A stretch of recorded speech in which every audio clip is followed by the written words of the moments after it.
السلام علیکم ورحمۃ اللہ وبرکاتہ۔ قرآن و سنت نمبر 1۔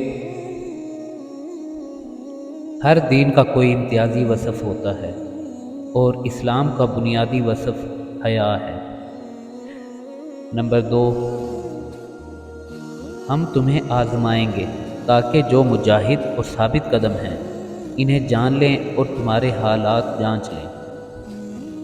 نمبر 3، جو شخص ظالم کو ظالم جانتے ہوئے بھی اس سے مدد لے وہ اسلام سے خارج ہے۔ اللہ اکبر۔ نمبر 4، مومنو، اگر تم اللہ کی مدد کرو گے تو وہ بھی تمہاری مدد کرے گا اور تمہیں ثابت قدم رکھے گا، بے شک۔